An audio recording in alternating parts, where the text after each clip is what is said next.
আল্লাহ রাব্বুল আলামিন পবিত্র কোরআনে এই ওলিয়া উলিয়াদের ব্যাপারে বর্ণনা করেন, আলা ইন্না আউলিয়া আল্লাহি লা খাউফুন আলাইহিম ওয়া লা হুম ইয়াহজানুন।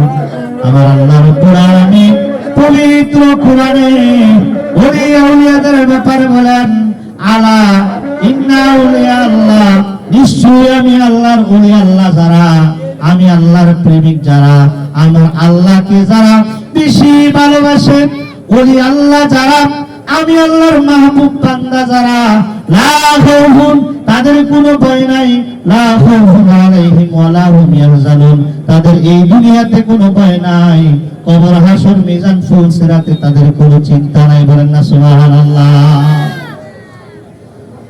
ওলিয়া উলিয়ারা আছে বলে দুনিয়া এখনো টিকে রয়েছে। গাউসুল আজম আলতাফ শাহ দৌলতপুরী রহমতুল্লাহ আলাইহি, মুর্শিদে বাজান দৌলত চাঁদ মধুপুরী রহমতুল্লাহ আলাইহি, তারা দুনিয়াতে আছে বলে এখনো দুনিয়া টিকে আছে। অতএব ওলি আল্লাহর কদম ছাড়া আল্লাহ রাসূল চিনা যায় না, আল্লাহ রাসূল ছাড়াও আল্লাহ পাওয়া যায় না। অতএব ওলি আল্লাহকে মন থেকে তাজিম করতে হবে, ইজ্জত করতে হবে, সম্মান করতে হবে। কেন কেন কেন ওলি আল্লাহদেরকে কেন সম্মান করব, ওলি আল্লাহদেরকে কেন তাজিম করব? কারণ ওলি আল্লাহদের সম্মানের ব্যাপারে আল্লাহ কোরআনের আয়াত নাযিল করে দিয়েছে। আল্লাহ কোরআনে বলে দিয়েছেন, ওলিয়া উলিয়া গাউস কুতুবের দরবারে যখন যে যে নিয়ত নিয়ে আসবে, আল্লাহ তাআলা তার সকল নিয়ত পুরা করে দিবে। সুবহানাল্লাহ। দুনিয়ায় হাজার হাজার লক্ষ লক্ষ আলেম রয়েছে, তার দরবারে গেলে কি হয় না? নিয়ত কবুল হয় না।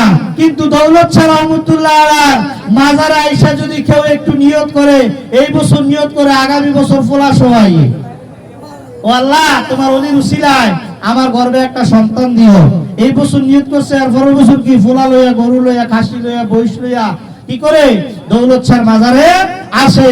অতএব ওলি আল্লাহদের দরবার, হক দরবার, দৌলত শাহ রহমতুল্লাহ আলাইহি একজন আল্লাহর ওলি ছিল বিনয়, এখানে আল্লাহ তাআলা এই প্রেমের বাজার মিলাই দিয়েছে। সুবহানাল্লাহ। ওলি আউলিয়াদের দরবার এরা হক্কানি, ওলি আউলিয়াদের দরবার হচ্ছে প্রেমের দরবার।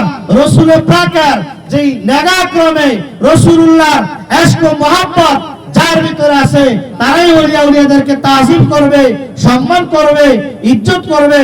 অতএব ওলি আউলিয়াদের কদম ছাড়া কোনো উপায়, ওলি আউলিয়াদেরকে বাদ রাখা দুনিয়াতে কোনো সুযোগ নাই। অতএব আমরা ওলি আল্লাহর দরবারে আসব, এই দিকে খেয়াল রাখবো কোনো বেয়াদবি যেন না হয়।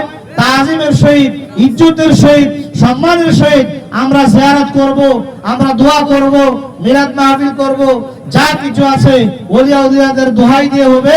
কিন্তু সর্বশ্রেষ্ঠ বিষয় হচ্ছে, সব থেকে মূল্যবান যে বিষয়, সেই বিষয়টা হচ্ছে ওলি আল্লাহদের কদমে হাজিরা দিতে এসেছি, বেয়াদবি যেন না হয়, বেয়াদবি যেন না হয়। বেয়াদবি করবেন তো সরকার হয়ে যাবেন।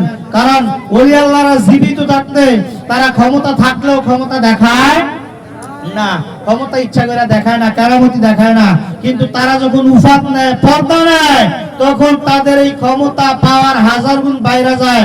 আমার নবী, দু জাহানের বাদশা নবী, হায়াতুন নবী, জিন্দা নবী, নূর নবী বলেন, আল্লাহ পাক ঘোষণা দিয়েছে, ওলি আউলিয়াদের সাথে যারা দুশমনি করবে, শত্রুতামি করবে, আল্লাহ রাব্বুল আলামিন তাদের বিরুদ্ধে যুদ্ধ ঘোষণা করে দেয়। ও আল্লাহর লোকে যুদ্ধ করে পারা